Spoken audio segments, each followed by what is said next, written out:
아멘. 반갑습니다. 인사 서로 나누실까요? 네, 인사 한번 나눠주세요. 반갑습니다. 반갑습니다. 네.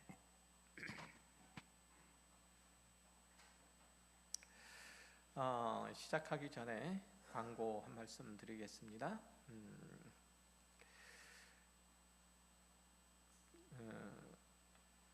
샘터 모임 요번 주까지 이제 샘터 모임 진행하니까 아마 요번 주 금요일이 이제 마지막 샘터 모임이겠죠. 특별히 정리를 잘 해주시길 바라고, 그리고 후반기 샘터 모임은 8월 23일부터 시작됩니다. 교회가 주께서 허락하신 귀한 사랑과 또 믿음의 서로의 헌신과 봉사의 공동체가 되기 위해서는 작은 모임들이 잘 이루어져야 합니다. 서로 기도해 주시고 격려하시고, 또 방학 동안을 통해서 또 이 후반기를 잘 갈 수 있도록 서로 격려하는 시간이 되시기를 바랍니다. 그리고 8월 달부터는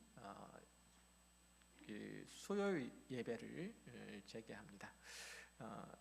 가정 예배로 여태까지 함께 했었는데 수요 예배에 교회당에서 예배를 모이지 않다 보니까 찾아오시는 분들도 있고 그래서 왜 교회 수요일날 예배를 드리지 않나 이런 말씀도 하시고, 그래서 수요 기도회를 재개하고 가정 예배는 각 가정 형편 상황에 맞춰서 드렸으면 좋겠습니다. 그래서 제가 지금 드리고 있는 수요 가정 예배 예배 인도지는 계속 제가 배포해 드릴 테니까, 나눠 드릴 테니까 그렇게 하시고, 가정 예배는 다른 날로 그렇게 해 주시면 감사하겠습니다. 그리고 한 가지 더, 여태까지 광고를 안 했는데 경소노회 작년부 연합 수련회가 8월 30날 그리고 31일 날 금요일 토요일 양일간 있습니다. 특별히 노예가 하나 된 예배 공동체인 것을 확인하고 또 경험하는 복된 시간이 될 것이기 때문에 기대하시고 또 기도하면서 준비하시면 좋겠습니다. 말씀 함께 나누도록 하겠습니다.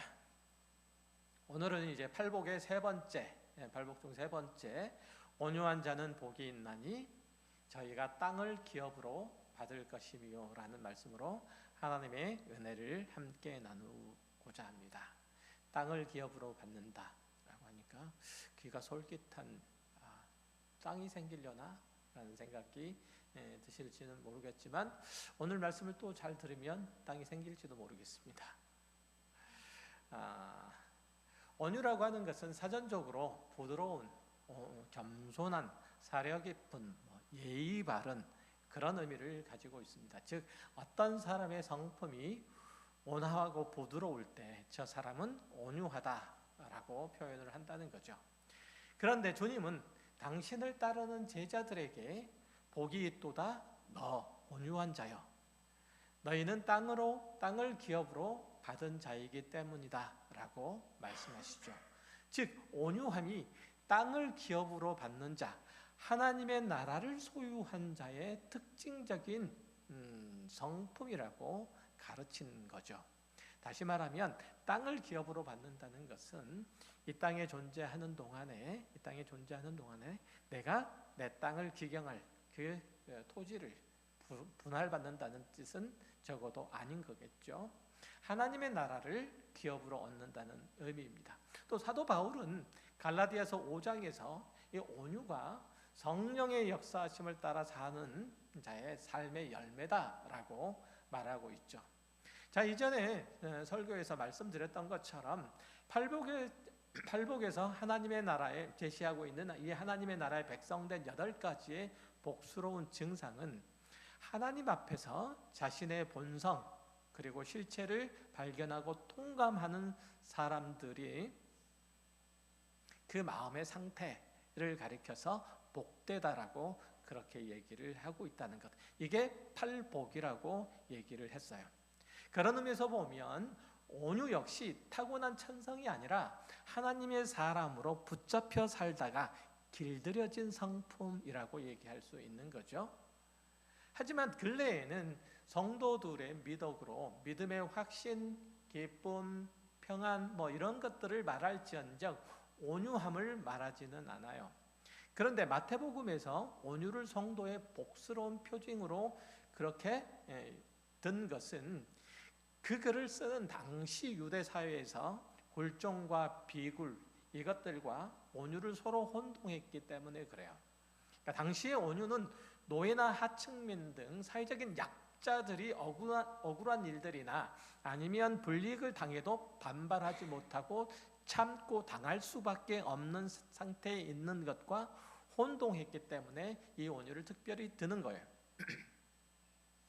성경에서 말하는 온유는 이렇게 얘기할 수 있어요. 소극적으로 볼 때 악의, 분노, 심판 같은 나쁜 마음에서 벗어나는 것을 말하고, 적극적으로는 하나님을 의뢰하고 그 공의로운 심판에 모든 것을 맡김으로써 성도는 하나님께서 허락하신 성실과 화평으로 사는 것을 말해요. 그 대표적인 예시를 예수님에게서 발견할 수 있죠. 마태복음 11장 28절 이하를 보면 우리가 잘 알고 있는 말씀이 나오는데, 거기에 이렇게 되어 있어요. 수고하고 무거운 짐진 자들아 다 내게로 오라. 내가 너희를 쉬게 하리라. 나는 마음이 온유하고 겸손하니 나의 멍에를 메고 나를 내게 배우라. 그러면 너희 마음이 쉼을 얻으리니 이는 내 멍에는 쉽고 내 짐은 가벼움이라 하시니라. 이렇게 말씀하시죠.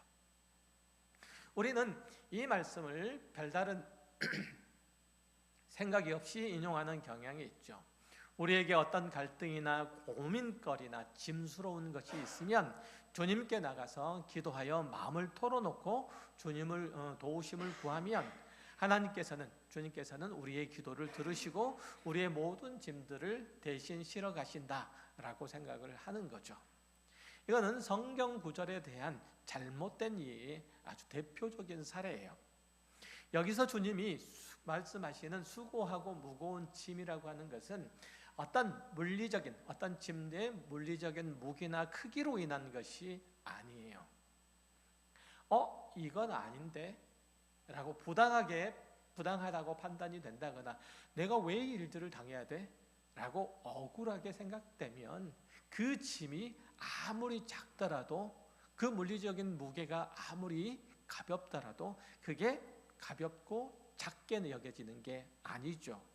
내게 억울하다고 생각되는 것은 아무리 적은 일들이라도 굉장히 크게 느껴지는 거죠.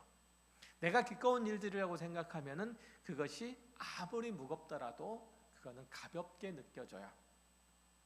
여러분들에게 돌덩이를 배낭에 메고 20kg 돌덩이를 배낭에 메고 10km를 걸어가라 라고 한다면 그건 굉장히 힘들고 어려운 일일 거예요. 하지만 금덩이 20kg을 메고 100km를 걸어가라 라고 하면, 그러면 너에게 그것을 줄게 라고 얘기를 하면 굉장히 그 금덩이는 가벼울 거예요. 물리적인 짐의 무게가 문제가 아니고 그 짐을 지는 사람의 태도, 마음의 자세가 문제라고 하는 거죠. 내가 이 일들을 당할 필요가 없는데 왜 당해야 돼? 라고 생각한다면 그 일은 나에게서 굉장히 괴롭고 무거운 일이 되겠죠. 이런 억울함이나 부당함을 제거하는 방법은 그 짐의 물리적인 무게를 덜어주는 게 아니라 너그럽고 넉넉한 마음으로 그 짐을 감당할 수 있도록 위로하고 격려하는 것들이 필요하겠죠. 물리적인 것이 아닌 심리적인 원인에 의한 수고를 쉬게 하는 방법은 그 사람에게 온유하고 겸손한 마음이 들도록 하는 거예요. 마음의 쉼을 얻도록 하는 것이 주님께서 수고하고 무거운 짐진 자들에게 허락하시는 해결책이신 거예요. 이거 보시면 아시겠지만 뭐라고 말씀하시죠? 다 수고하고 무거운 짐진 자들아 다 내게로 오라. 내가 너희를 쉬게 하리라. 나는 마음이 온유하고 겸손하니 나의 멍에를 메고 내게 배우라. 이렇게 말씀하시잖아요. 나는 마음이 온유하고 겸손하기 때문에 나는 그 수고하고 무거운 짐을 질 수 있노라고 말씀하고 있어요. 그러면서 뭐라고 말씀하시죠? 다 내게로 와서 내 멍에를 메고 내게 배우라, 이렇게 말씀하세요. 주님께서는 우리가 무거운 짐을 메고 멍에를 메고 주님께로 가면 주님께서 우리의 멍에를 대신 메주시겠다고 말씀하시는 것이 아니라 오히려 주님의 멍에를 메고 주님께로부터 배우라고 말씀하세요. 주님께서 메신 멍에는 뭘까요? 십자가잖아요. 그걸 메고 주님께로부터 배우라고 얘기를 하죠. 우리는 그렇게 생각을 해요. 내가 부당하게 취급받고 있고 난 억울해서 못 살겠다라고 하는 마음들을 우리가 살아가면서 대단히 많이 갖게 되죠. 그럴 때에 주님께서 하신 말씀이 바로 그건가요? 사실 예수님께서 지신 그 짐, 그 멍에는 결코 쉽거나 가볍지 않았어요. 예수님의 짐은 이 세상의 어떤 사람의 그것들보다 무거운 것이었죠. 온 우주와 인간을 창조하신 하나님이 그 피조물인 우리 손에 죽기 위해서 이 땅에 오셨다는 사실 자체는 그 자체가 무거운 짐인 거예요. 그것도 당신이 죄가 있어서가 아니라 우리의 죄를 대신 지고 십자가의 형벌을 받기 위해서 오신 거예요. 억울하기 짝이 없는 일이잖아요. 내가 진 죄도 아닌데 그 죄를 짊어지고 내가 죽는다는 것, 그것도 십자가형을 당한다는 것은 도저히 용납할 수 없는 거예요. 그거보다 더 억울한 일들이 있을까요? 그런 시각으로 보면 예수님처럼 억울하고 예수님처럼 부당한 대접을 받은 이가 없으신 거예요. 십자가 형벌은 역사상 가장 악독한 사형 방법이었어요.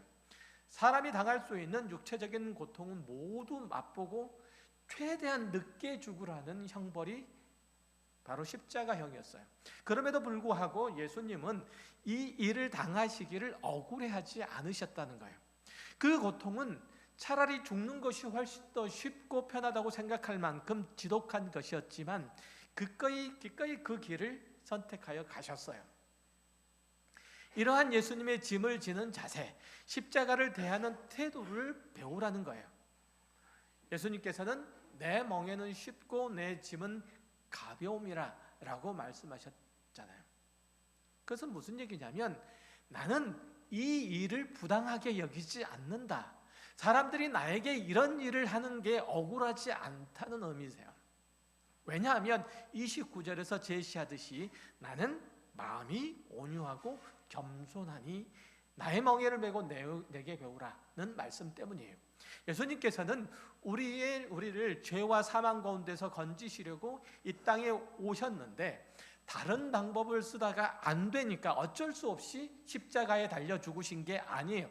처음부터 십자가를 지시러 오셨고 죽으시러 오셨고 그 방법 외에는 달리 우리를 구원할 방법이 없었기 때문에 순종함으로 그 형벌을 받으신 거예요. 세례 요한의 표현을 빌자면 그는 세상 죄를 지고 가는 하나님의 어린 양으로서 오신 거죠.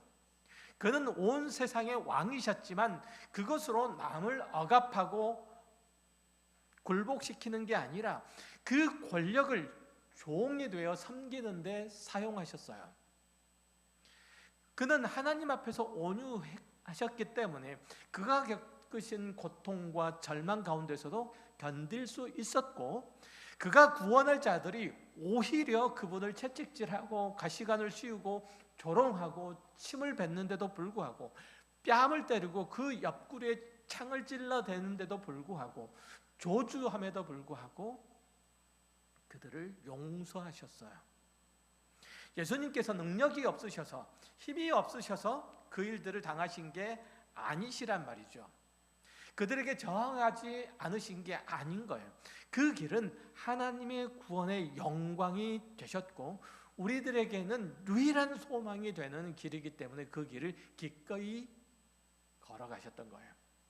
결국 그 길은 자비로우신 하나님이 그 은혜로우신 결정으로 또 의로우신 뜻으로 예비하신 과정이라고 믿으셨기 때문에 기꺼이 감당하셨던 거예요. 그 길이 하나님께서 기뻐하시는 일들이라 하나님의 영광이 되는 일들이라 그 길이 이 땅에 있는 죄와 사망 가운데서 헤매는 그 구덩이에서 헤매는 우리에게 유일한 소망이 되기 때문에 기꺼이 자신을 내어주신 거예요. 그 억울함을 억울함으로 여기지 않으셨던 거예요. 그래서 예수님께서 지어진 그 짐, 그 무게는 쉽고 가벼운 거예요. 우리는 예수님의 십자가에서 그래서 온유의 완전한 모습을 찾을 수 있어요. 예수님께서 보이신 온유의 본질을 로마서 15장 1절 이하에서는 이렇게 설명하고 있는데 좀 와닿으실 거예요. 읽어드릴게요. 우리 강한 자가 마땅히 연약한 자의 약점을 담당하고 자기를 기쁘게 아니할 것이라. 우리 각 사람이 이웃을 기쁘게 하되 선을 이루고 덕을 세우도록 할지니라. 그리스도께서 자기를 기쁘게 하지 아니하셨나니 기록된 바 주를 비방하는 자들의 비방이 내게 미쳤나이다 함과 같으니라.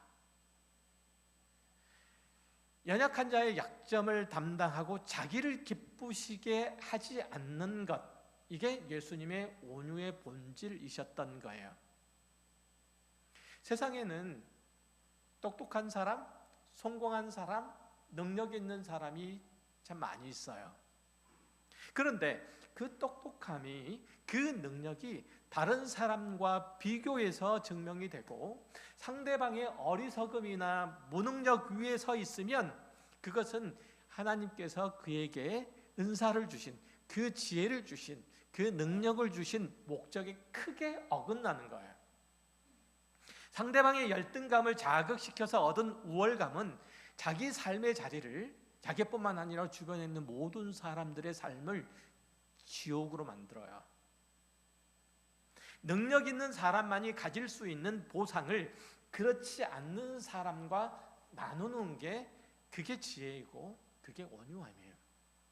내가 물질적으로 여유가 있으면 이 물질로 다른 사람의 빈곤함을 만천하에 드러내는 것이 지혜가 아니에요.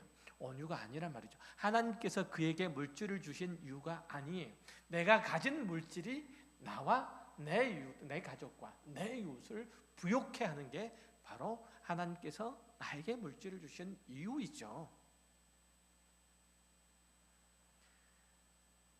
주변에 능력이 있는 자나 지식이 있는 자나 고귀한 자가 있으면 그 지식과 그 고귀함이 그 공동체의 열악함과 누추함을 메꾸고 지우는 혜택이 있어야 돼요.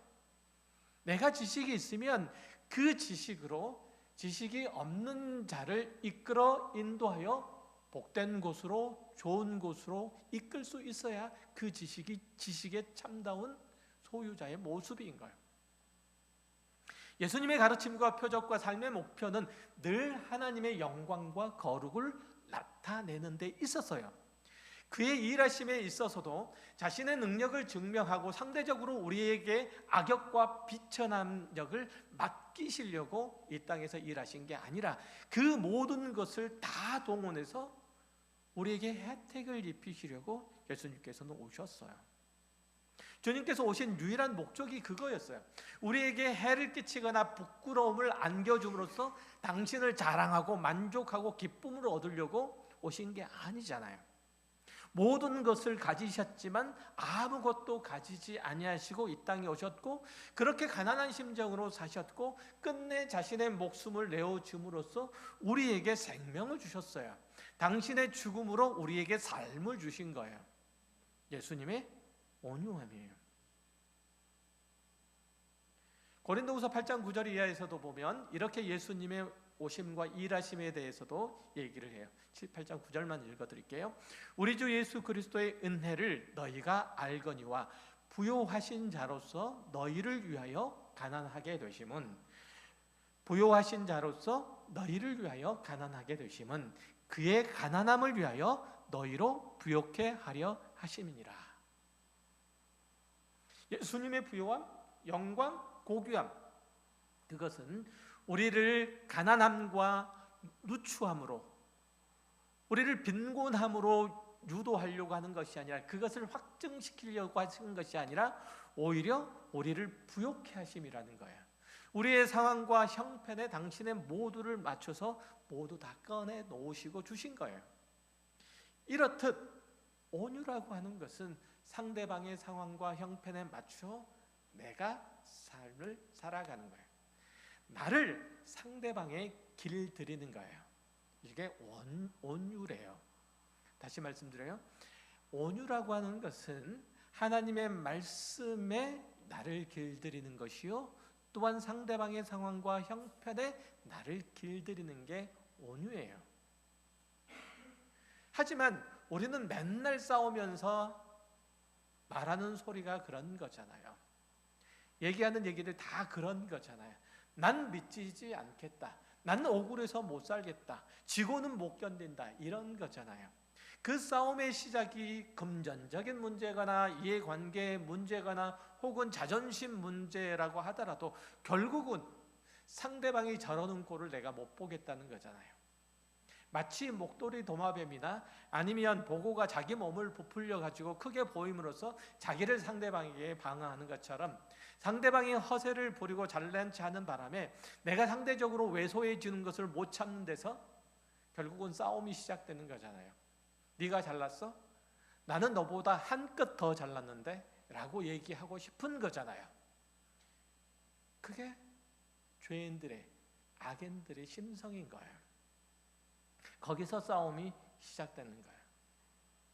많고 적음의 문제가 아니고 억울하고 안 억울하고의 차이예요.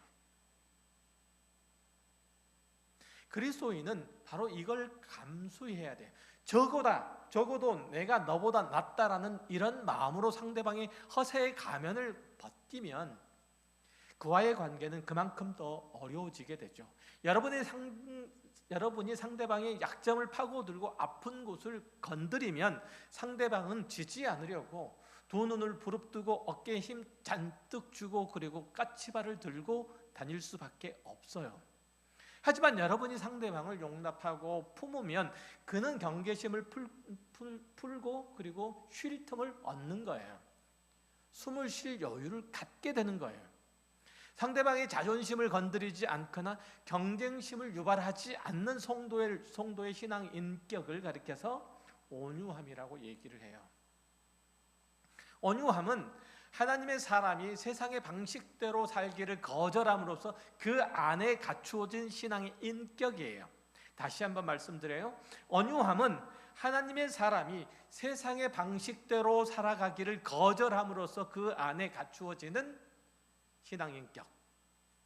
온유함은 여러분이 하나님과 하나님의 뜻과 법을 저버릴 수 없기 때문에 세상의 포악함과 야비함 앞에서 무력해지는 거예요. 나는 적어도 저 사람처럼은 살 수 없겠다라는 거야. 이게 최소한 그리스도인의 자존심이어야 되는 거예요. 온유함은 하나님 앞에서 자신의 위치와 처지를 발견한 자가 갖는 마음의 상태예요.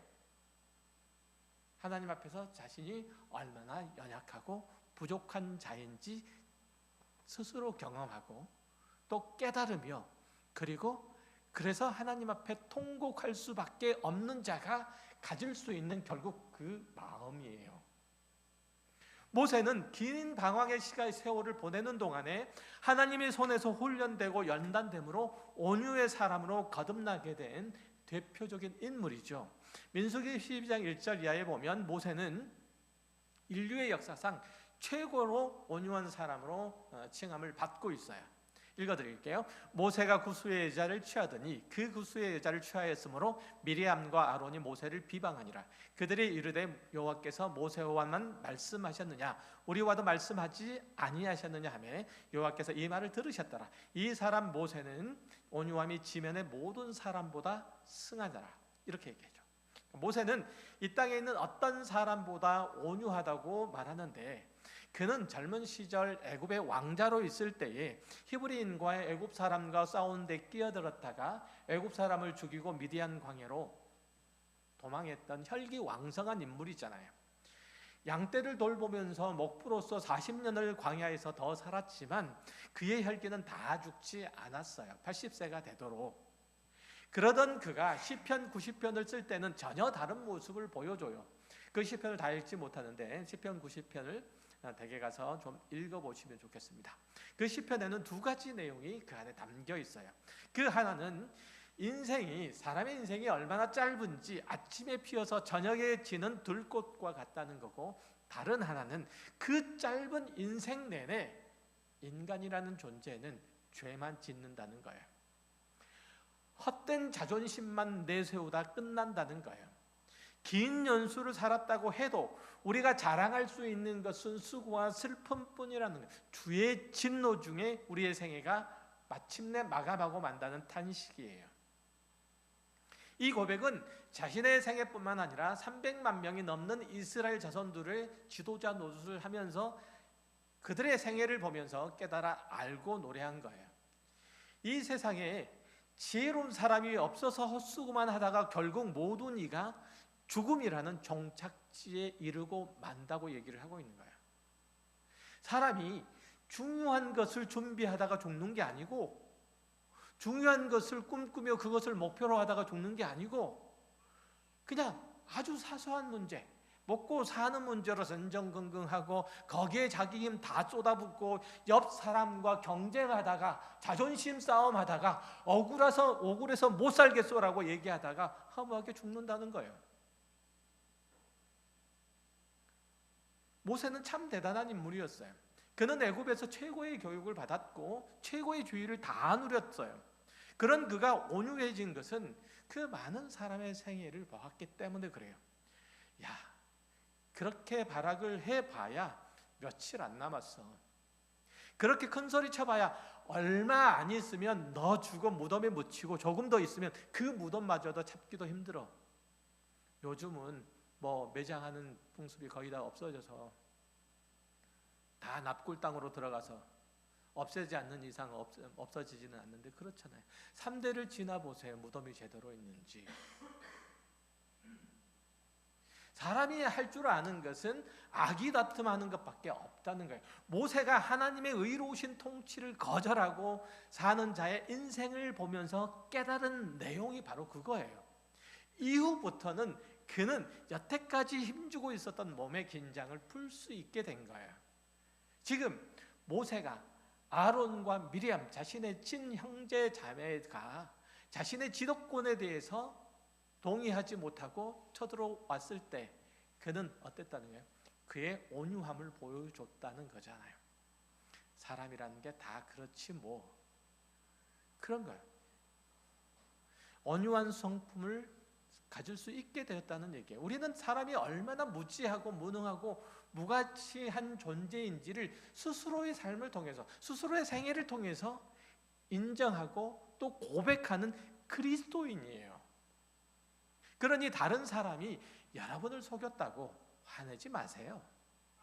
몰라서 그러는데 뭘 나무랍니까?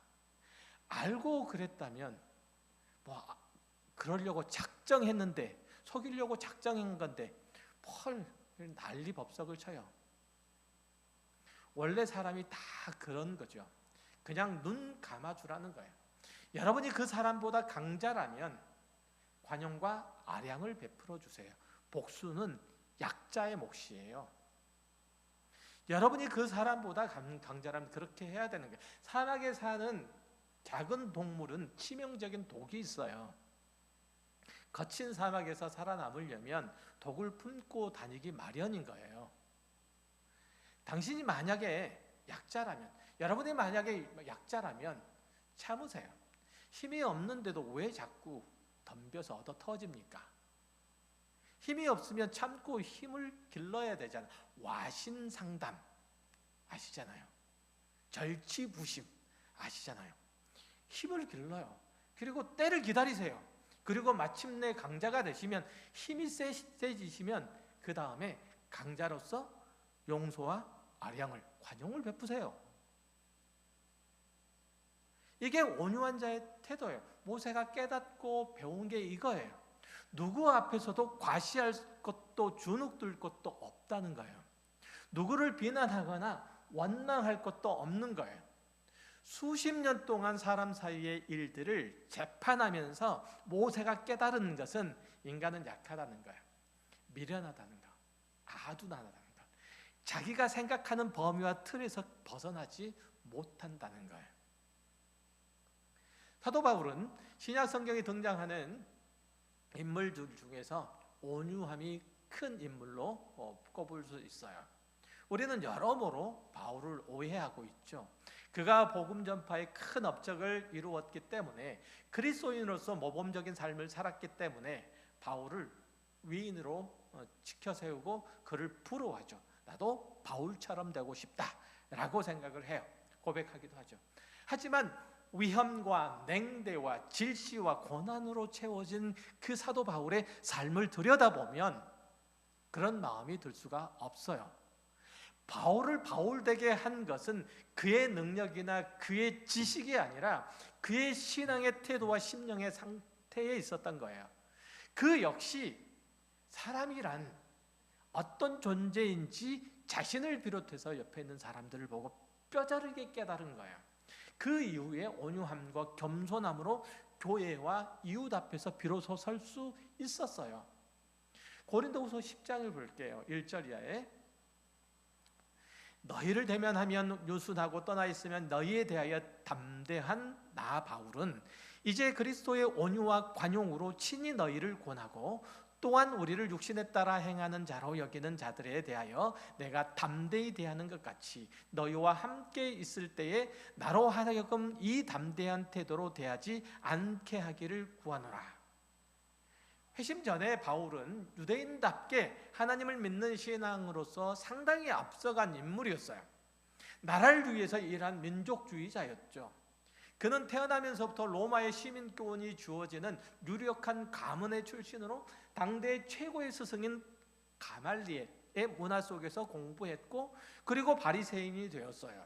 율법과 전통에 정통한 인물이었어요. 전도가 유망한 청년이었어요.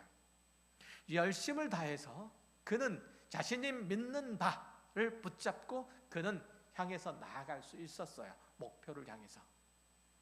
그래서 그는 유대교의 걸림이 되는 기독교인들을 추적하고 체포하고 감옥에 넣거나 죽이는 일들이 앞장섰고, 또 그래서 초대교회 7 집사 중에 한 명인 스데반을 잡아서 처형하는 일의 책임자였고, 그렇게 그는 율법의 수호에 대한 자부심으로 그럼에도 불구하고 그 일들을 했던 거예요. 그는 자신이 죄를 짓는다고 생각하지 않았어요. 스데반을 죽이는 자리에 있었으면서도. 바울은 예수를 믿는 자들을 체포하러 가다가 다메섹 도상으로 가다가 부활하신 주님을 만나죠. 그때 그는 예수가 메시아요 하나님이신 것을 봤죠. 또 여태까지 바울은 자기가 하나님을 편든다고 그렇게 생각을 했었는데 그게 오히려 하나님을 대적하는 일인 것을 알게 된 거예요. 그리스도의 십자가에 못 박은 이가 다름이 아닌 자신인 걸 보게 된 거예요. 그 후에 그는 애통하는 마음으로 주의 일을 하고 겸손한 마음으로, 온유한 마음으로 자신들에게 맡겨진 자들을 섬겼어요. 방금 읽었던 고린도후서 10장 1절 2절이 그렇게 얘기를 하잖아요. 고린도 교회 성도들이 어떤 지경에 있는데 바울이 어떻게 대하는지 보세요.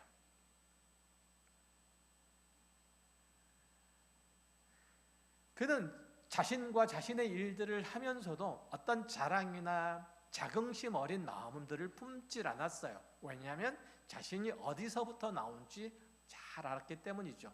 자신이 내세울 것 하나도 없이 하나님의 은혜로 된 것임을 알았기 때문에 그래요.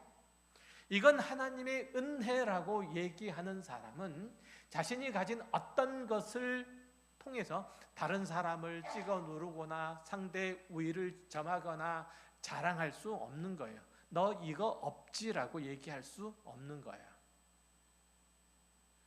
그래서 그는 디모데전서 1장 12절 이하에서 이렇게 고백해요. 보세요. 나를 능하게 하신 그리스도 예수 우리 주께 내가 감사함은 나를 충성대인 여겨 내게 직분을 맡기심이니 내가 전에는 비방자요 박해자요 폭행자였으나 도리어 긍휼을 입은 것은 내가 믿지 아니할 때 알지 못하고 행하였음이라. 우리 주의 은혜가 그리스도 예수 안에 있는 믿음과 사랑과 함께 넘치도록 풍성하였도다. 믿보다 모든 사람이 받을 만한 이 말이요 그리스도 예수께서 죄인을 구원하시려고 세상에 임하셨다 하였도다. 죄인 중에 내가 개수니라.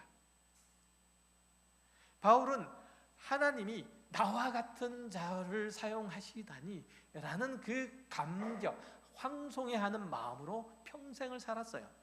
내가 복음을 위하여, 주를 위하여 얼마나 열심인가.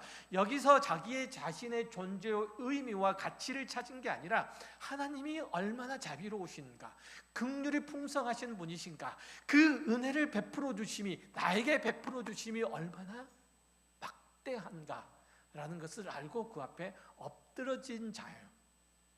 디모데전서 1장 17절에서 만세의 왕 곧 썩지 아니하고 보이지 아니하고 홀로 하나이신 하나님께 존귀와 영광이 세세토록 있을지어다 아멘 이라고 찬송한 내용이 괜히 나온 게 아니에요.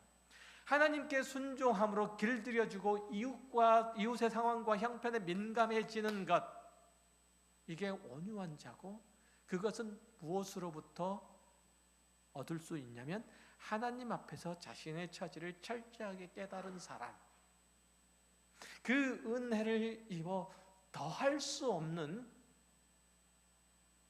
놀라우신 그 사랑을 입어 1만 달란트의 빚진 자의 심정으로 서는 자가 온유한 마음으로 이 세상을 살 수가 있는 거예요. 오늘날은 실존주의가 판을 치는 세상이라 자신이 옳고 그름에 대한 유일한 판단 기준이에요. 그러니까 내가 옳으면 그냥 다 옳은 거예요. 내가 틀리면 다 틀린 거예요. 그러다 보니까 예수를 믿는 신앙도 성경에 의해서가 아니라 스스로의 확신이 중요한 거예요. 확인이 중요한 거예요. 그러니까 성경이 뭐라고 말씀하냐가 중요한 게 아니라 자신의 영적인 경험 혹은 자신이 얻은 유익으로 자신의 신자된 바, 그리스도인 된 바를 확인하려고 해요. 내가 하나님께 길들여지는 게 아니라 하나님이 내 편에 있기를 원하는 거예요.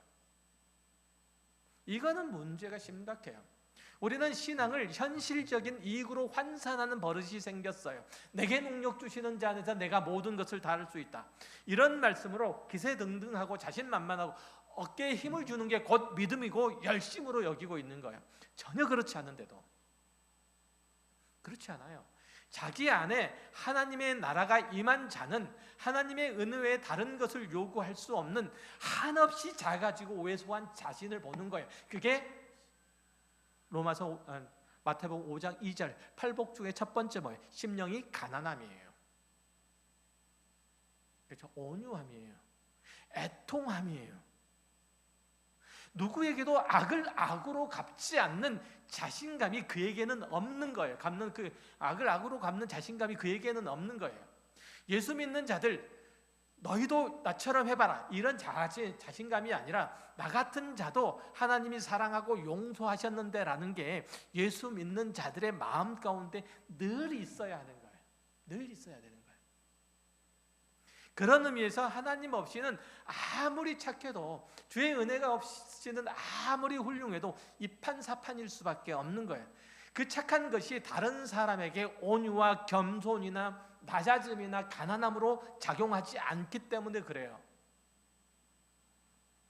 신실한 성도는 하나님과의 관계가 가장 우선적으로 중요하기 때문에 그 앞에서 온전하기를 원하죠. 거룩하기를 바라요. 그 말씀을 따라서 자신을 규정해요. 그리고 그 말씀을 따라 훈련하기를 애쓰죠.